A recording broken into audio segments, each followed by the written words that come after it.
argument's sake, the two cherubims represents the stars.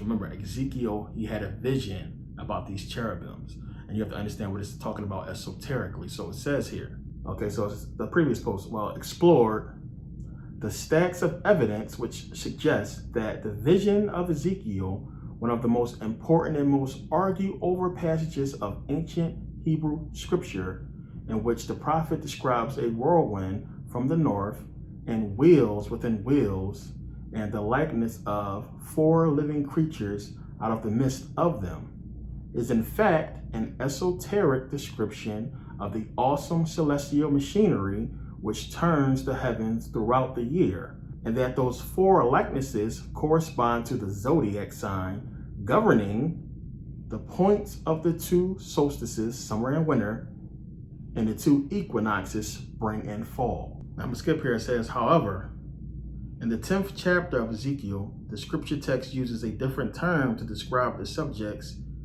of this vision. In addition to talking about likenesses, the text reintroduces them, but this time in the midst of much description of cherubim, or cherubims in the Geneva 1599 or King James 1611 translations, while still referring to the 4 faces and turning wheels. Now, however, there are several verses referring to the carrying of burning coals in the hand, mainly in the hands of the cherubims, hands, which they are described as having under their wings. But again, this is referring to the stars. The cherubims represent stars. We're gonna make that point in a second. But understand, remember, Genesis 1:14 says, and God said, let there be lights in the firmament. Understand, lights in the firmament of the heaven to divide the day from the night, and let them be for signs and for seasons and for days and years. This is astrology is talking about, clear as day.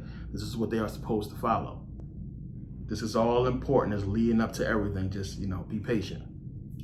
So now we all know we find the ark, or the real ark, in Kemet. So we find where they stole the design for the Ark of the Covenant in Kemet. But on top of that ark, we see Anubis. And Anubis is the key. So they're giving you, they specifically made sure they mention the description of the Ark of the Covenant and what's on top, being the cherubims. So when we go to Kemet and we see that ark, but we don't see cherubims on top, naturally Anubis is the key. So now Anubis is the dog star. Anubis represents the dog star. He represents Canis Major, Canis Minor. So there's only one thing in that area that fits exactly Ezekiel's vision, and it's called Procyon. Procyon is a star or a sun that is bigger than our sun. And when you look at it at certain times, it looks like it has spinning wheels. It is the only thing that fits Ezekiel's vision. But they are giving you that clue to show you that when it's talking about cherubims, because they related it to the cherubims, it's talking about stars. It's important. So, as I said, they describe these wheels. Now, it's a company called Procyon. They manufacture synthetic rubber bonded wheels. So God talks to them from the top of the Ark of the Covenant. And as I said, every time he talks, there's thunder and lightning and everything like that. Clouds appear. And as I just said, the cherubims represent stars. So when he's giving you the description of the Ark of the Covenant and how the tabernacle, remember, they told him to build this tabernacle, and that's where it's going to be housed at.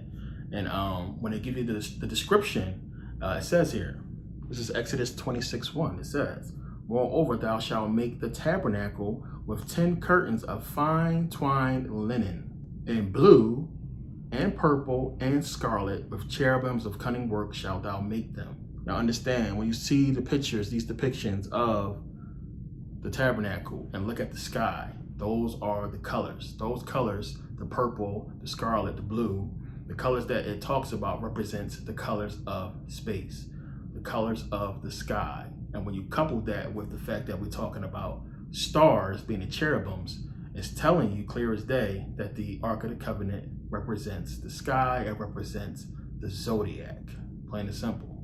That's what it represents. The reason why they won is because they followed the Zodiac, and that's the key it's giving you. So you had the Hebrews walk around, as I said, they won all their battles, they fought. As long as they followed the Zodiac, as long as they followed God's commandments, which were in the Ark of the Covenant, and as long as they had the Ark of the Covenant, they won. They won the wars. So here's what you got to think about. You have the Hebrews fighting, winning these wars, right? Let's go back real quick and think. You had the very first commandment, as I said, do not worship any gods before me. Moses broke the tablets when he found them doing that.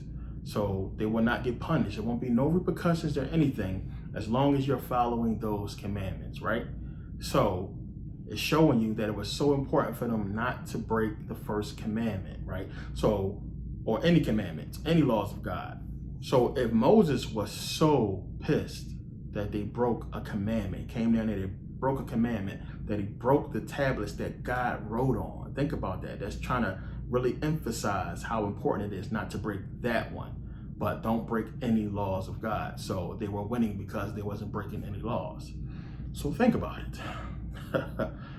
They're going around, they're winning all these wars, right? What are the other commandments that's on the tablet? Don't kill, don't steal. If you follow my Bible series, you understand exactly what they were doing. They were going out with the Ark of the Covenant, breaking every single law on the Ark except for the first law.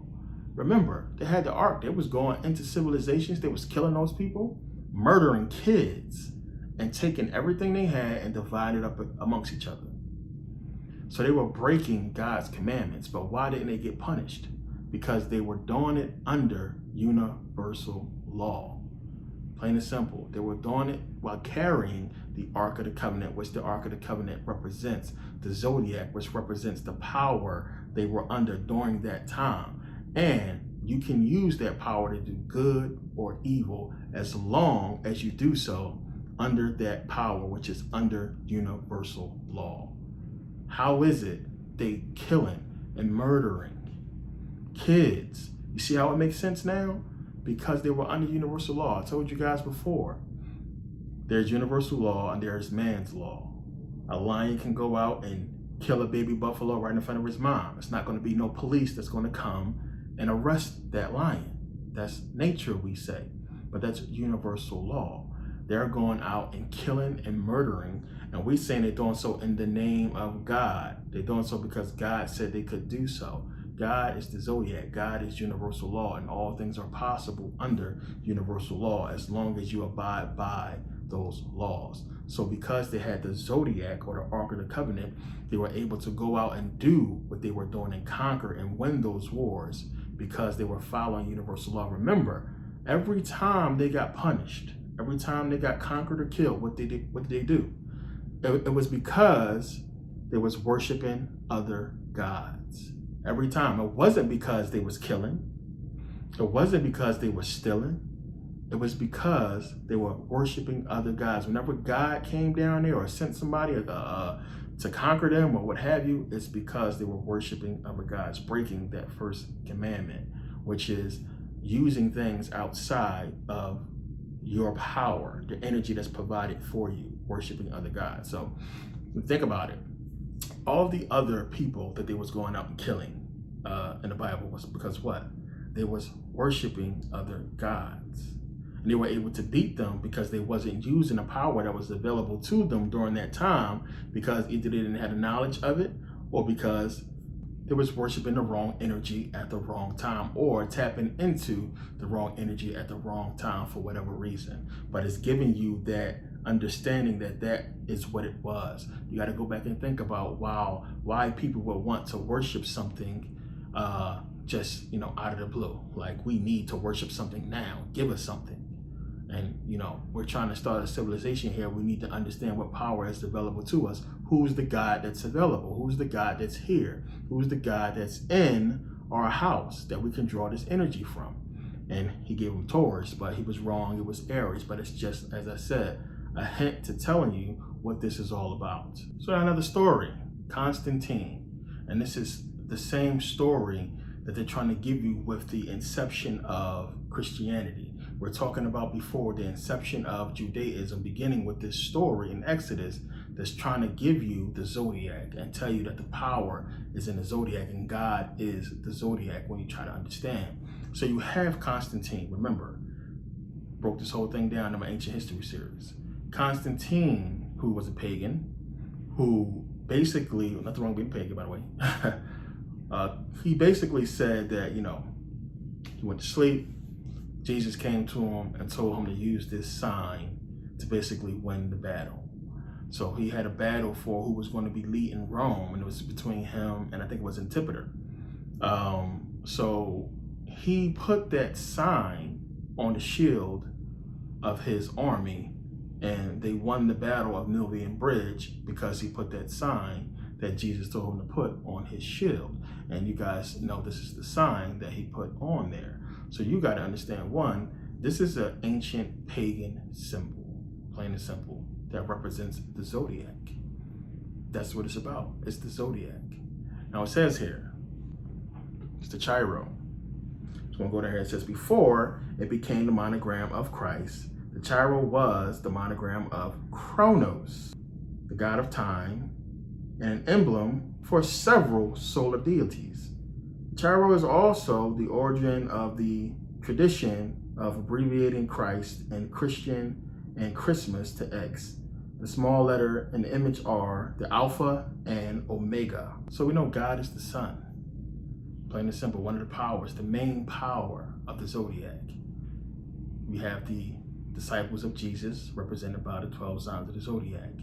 This power is talking about. All of this is astrology, as they've been saying to us for a long time. But a lot of people understood, but we didn't see, or we didn't know that these things correspond to real, actual things and events, as I'm going to get into. And that, this is real stuff right here. And when you understand how they correspond with major events and things that happen in our history, you'll understand. But it's talking about, the Zodiac. And it's giving you so many different clues in the Bible that God is the Zodiac, that God is the sun, and so on and so forth, and that the power is in that Zodiac. So we look here. This is Psalms 19, 5 through 11. It bursts forth like a radiant bridegroom after his wedding. It rejoices like a great athlete eager to run the race. The sun rises at one end of the heavens and follows its course to the other end. Nothing can hide from its heat. The instructions of the Lord are perfect, reviving the soul. The decrees of the Lord are trustworthy, making wise the simple. The commandments of the Lord are right, bringing joy to the heart. The commands of the Lord are clear, giving insight for living. Reverence for the Lord is pure, lasting forever. The laws of the Lord are true. Each one is fair. They are more desirable than gold, even the finest gold. They are sweeter than honey, even honey dripping from the comb. They are a warning to your servant, a great reward for those who obey them. Job 38, 31 to 32, it says, can't thou bind? And this is when he's talking to Job, basically cussing him out, saying, can you do this? So it says, can't thou bind the sweet influences of Pleiades? That's a star system. Or loose the bands of Orion, a star system. Canst thou bring forth Mazzaroth in his season? And Mazzaroth is the Zodiac. Or canst thou guide Arcturus with his sons? Which Arcturus is this. If you go to the ESV version, it says Mazzaroth, and it says, in their seasons, or can you guide the bear with its children? What is it talking about? It's talking about Ursa Major and Ursa Minor, which are the bear constellations. Plain and simple. These are all constellations it's talking about. If it's God that's doing these things, it's talking about God in the Zodiac, not God, this being. And it's giving you astrology, giving you the hint that this is the power, this is what it's talking about. So we see all throughout the Bible references to constellations, references to stars, planets, so on and so forth. Saturn is in the Bible. You've seen the Pleiades is in the Bible. It's talking about Orion in the Bible. It's talking about the sun and the moon, and everything is in there pointing you to astrology. Stuff that you guys understand by now, but it's important to understand what it's going to couple with that I'm going to show you guys in this video. So, as I said, each planet has different powers, different aspects. And you guys who read horoscopes and stuff like that understand that it's giving you a lot of times what your day is going to be like based upon those planets and the power that it's putting out, the energy that it represents. And there's so many other things that come into play: degrees, position, so on and so forth, the sun, the direction that it's in. There's a lot of stuff that comes into play. It's not easy to just read it based upon what somebody wrote, online. It's a lot of other things that come into play that will determine how those energies will affect you. And if you understand this stuff, then you know what energy is out there for you to tap into and how your day, year, whatever you're trying to do is going to go based upon those things. So I want to give you, as you can see floating through the screen here, the different planets and what they represent, but I want to trigger on a few of them that I'm going to read real quick that is very important that we all need to understand. And that is Mars, Jupiter, Saturn, Uranus, and Pluto.